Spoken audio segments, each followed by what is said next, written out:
kad es studēju politoloģiju, tad es atceros viens no tādiem fundamentāliem politikas jautājumiem bija, kad valdniekam būt stingram un kad valdniekam piekāpties. Kā ir pareizi. Un Bērniņš kundze jau minēja pāris piemērus, ik pa laikam gadās tās situācijas, kad pašvaldībā jau lielākai vai mazākai iedzīvotāju daļai ir pretēji skatījumi par kaut kādu ieceri, par kaut kādu projektu, par kaut kādu lietu. Un es gribētu palūgt jūsu viedokli, kad rodās tādas situācijas. Nu, vai to sauc par konfliktu vai ne par konfliktu, tas cits jautājums. Kas būtu, kā zināt, kā pareizi pašvaldībai rīkoties, ja deputāti ir atbalstījuši kaut kādu ieceru, un tad ir kaut kāda iedzīvotāja neapmierinātība? Kā zināt, kad piekāpties, mainīt plānus, nepiekāpties, iet uz priekšu ar ieceri? Kas būtu, vai ir kaut kādas receptes, kā rīkoties tādās situācijās? Jo viss ir skaisti un harmoniski, tad ir tajās diskusijās un fórumos cilvēki vairāk vai mazāk viensprātis, bet reālajā dzīvē tā ik pa laikam nenotiek. Recepts nav. Es domāju, ka īsti recepts nav, bet man liekas, ka pats galvenais ir runāt par iedzīvotājiem. Tas ir vissvarīgākais.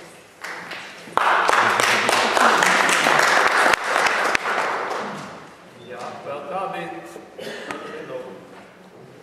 jāpiekrīt Ingai, ka nav vienots recepts. Protams, ka ir jāuzklausa. Es domāju, ka kopīgiem spēkiem ir jāatrod arī kompromiss risinājums. Ļoti grūti tas ir tajos gadījumos, kad tas, ko iedzīvotāji vēlas, pārsniedz pašvaldības pilnvaras. Ka tās ir lietas, par kurām pašvaldība neatbild, kuras pašvaldība patiesībā nevar ietekmēt. Protams, mēs varētu būt lepni, ka iedzīvotāji uzskata, ka pašvaldība var visu, bet mūsu valstī tā nav. Mēs esam tiesiska valsts, un katrai institūcijai ir savas tiesības un savu pienākumu, tāpēc kā pašvaldībai. Tās ir visas tās sarežģītākās situācijas. Un ja būtu jautājums, kuru ielu vai teiksim, kuru bruģi vai vēl kaut ko, tas ir atrisināts, un, protams, tas nav sarežģīti. Bet, kā es teicu, tad, kā tas pārsniedz pašvaldības pilnvaras, tā ir. Nu jā, reizēm jau gadās, ka tās vēlmes ir plašākas nekā. Var vienu komentāru. Es ļoti atvainojos vienu komentāru par to bruģi. Kultīgā tieši attiecībā par bruģi bija ļoti sarežģīts diskusijas. Jā, ļoti sarežģīti, tāpēc, ka kultīgi ir vecpilsēta un arhitekti gribēja apaļo bruģi tāds, kā viņš ir bijis kādreiz, un iedzīvotāji tas traucē, tas ir troksnis un viss pārējais, un viņi vislabāk grib noasfaltēt šo ielu. Tad tā pilsēta izskatīsies pilnīgi savādāk. Un tad mēs panācām kompromisu risinājumu, kad ir tas akmens bruģis, bet ir tas šķeltais līdzeklis. Pēc garām diskusijām. Man kā vēstures entuziastam priekš, ka jūs tomēr nenoasfaltējāt. Lācās kungs, jums arī ir skatījums uz šo jautājumu? Protams, politiķis, kas nerunā, tas ir mirs politiķis.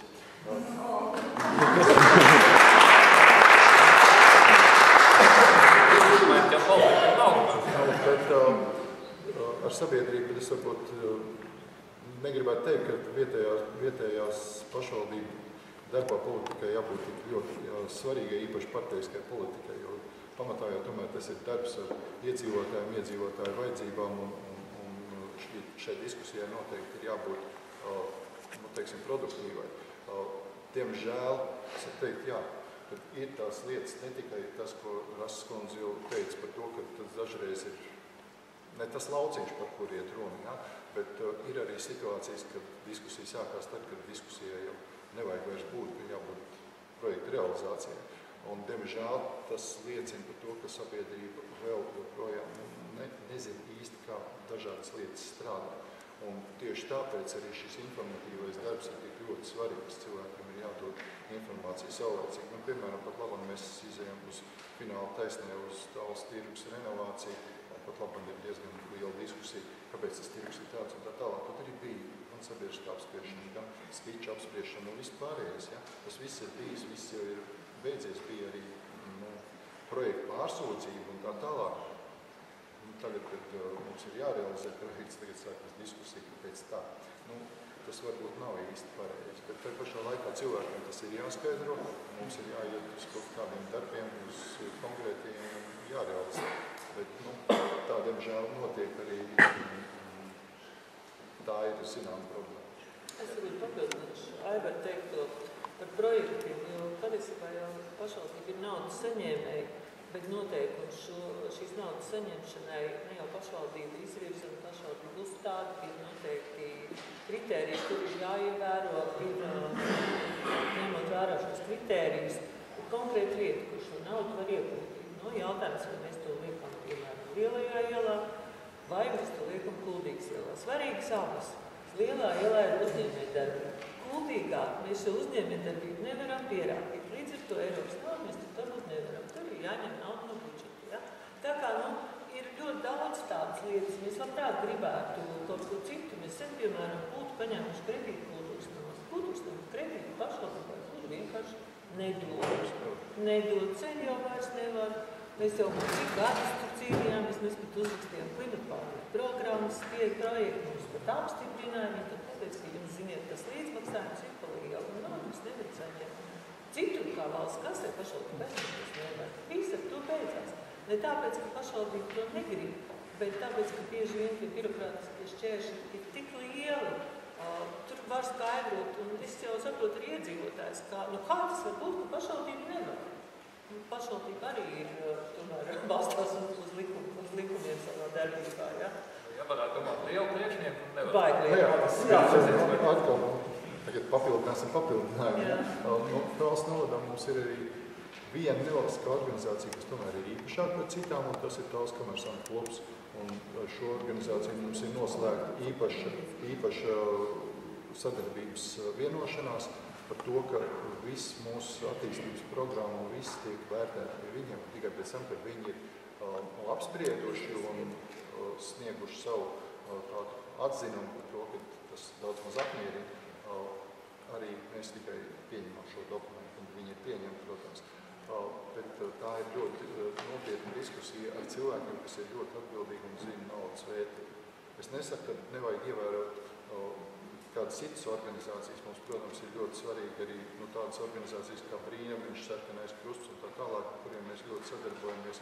Dažām pat ir deleģētas kādas mūsu funkcijas ar attiecīgu finansējumu, citām mēs esam strādājuši kopā uz projektiem. Bet te pašā laikā mums ir ļoti svarīgi, lai šī attīstība būtu tiešām produktīva un racionāli pamatot.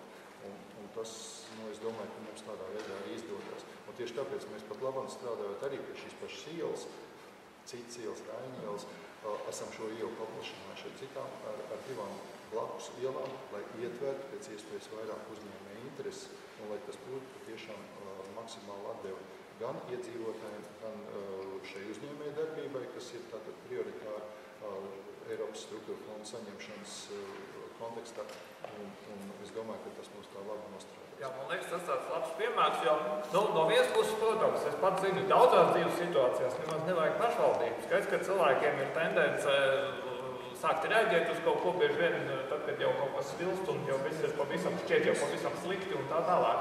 Bet varbūt vēl no Kuldīgas un Saldus pieredzes vēl ir kaut kādi labi pieredzes gadījumi. Kā tad pēc iespējas efektīvāk pateikt cilvēkiem jau tajā brīdī un tā, lai aiziet līdz viņu izpratnei pilnībā, kad kaut kas ir iecerēts, kaut kas tiek gatavots, lai tā piedalīšanās un viedokļu izteikšana varētu būt pēc iespējas produktīvāk, kad nav vēl to vērts. Kā to visefektīvāk izdarīt? Diemžēl, laikam jau iedzīvotāji runāja, par teritorijas plānu. Mēs katrā uzņēmēju tikšanās reizē mudinājām visus ļoti rūpīgi, tad, kad gatavojām šo projektu, ļoti rūpīgi mudinājām iepazīties ar to, kāds ir atļautais teritorijas izmantošanas veids. Vai tas jūs apmierina? Paskatieties, vai tur nav jūsu īpašumu, vai tur nevajag kādu citu lietošanas mērķi.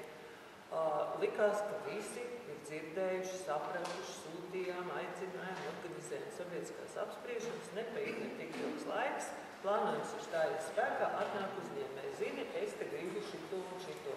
Es saku, skatīties, vai tu tur vari, ja tu to nevar darīt.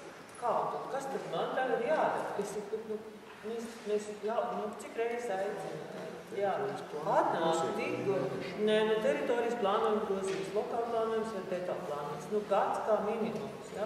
Un nevar iedot pašvaldību saskaņojumu, darīt tur, ko uzņēmējs ir iecerējis, tāpēc, ka viņš saulēcīgi nav, tam pievērst tas ir arī saprotams. To varbūt ļoti labi uztver cilvēku pašvaldībā, bet vienkāršais iedzīvotājs nevienmēr, ja? Jā, es gribēju teikt, ka vispār kā nodot iedzīvotāju informāciju, tas mums ir izaicinājums, ja man jāpasaka vienā vārdā. Ir ļoti svarīgi, lai šī tēma iedzīvotājiem interesē, un tas, ko mēs novērojam pēdējā laikā, ir sevišķi jaunie cilvēki, viņi jau dzīvo, es atļaušos teikt, savā izveidotā mākonī un saliek sev tur to vidi vai informāciju, ko viņi vēlas saņemt. Bet es izstāstīšu tomēr vismaz divas labas piemērs. Viens no tiem ir Kuldīgā pavisam nesen šajā gadā tika uzstādīts Evalda Valtera piemineklis.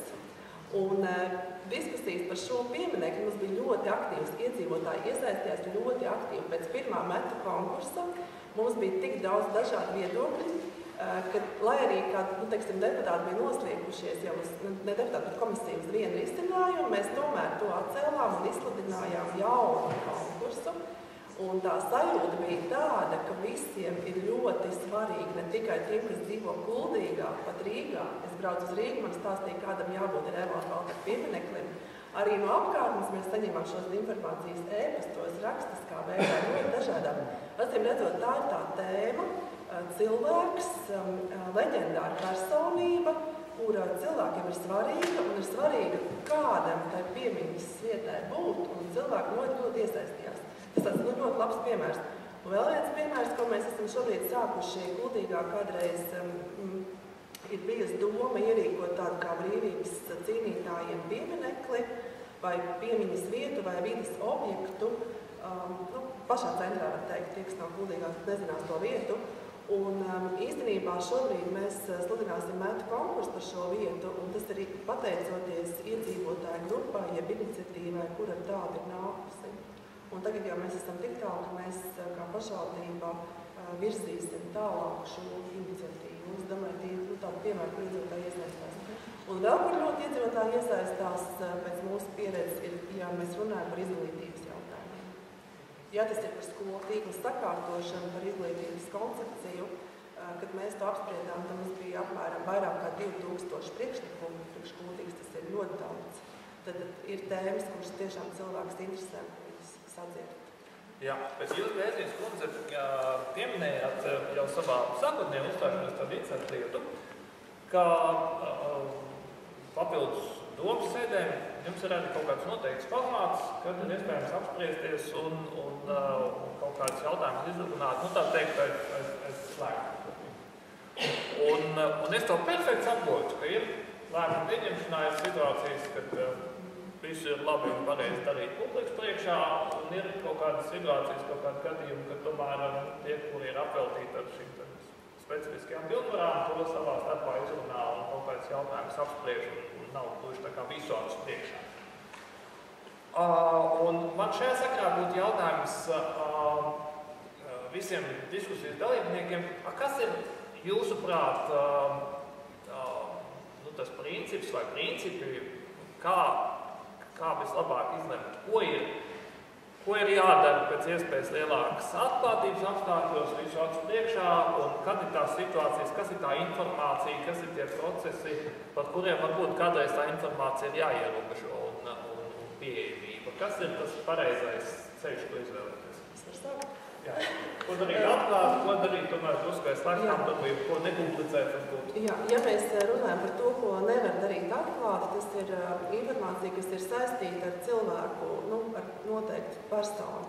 Ja tas ir, teiksim, runa par sociālo palīdzību vai ievietošanu pansionātā vai kādi citi sociālā dienesta strīdīgie jautājumi pieņemtie, tad, manuprāt, tā ir tāda jūtīga informācija, kas skar to cilvēku, un tā nevarētu būt, viņa arī ar likumu ir aizliegta, bet tā nedrīkst būt publiska. Attiecībā par visiem citiem jautājumiem, viņi visi var būt publiski. Būtībā ir tā, ka mūsu tās deputātu sanāksmes, viņas varētu būt arī atvērts. Tur absolūti nekas netiek runāts tāds, kas nevarētu būt, tur nav nekāda noslēpuma. Jautājums ir, kāpēc mēs to darām, ir varbūt mazliet cits. Varbūt mums ir kopumā jāaudzina sabiedrība, viņi jāizglīto, pašiem jāpilnveidojās. Jo ir tā, ka šādās slēgtās sarunās tie cilvēki vairāk atverās. Viņiem nav jādomā par to, ko par mani uzrakstīs, ko par mani pateiks, kāds no tā būs sekas.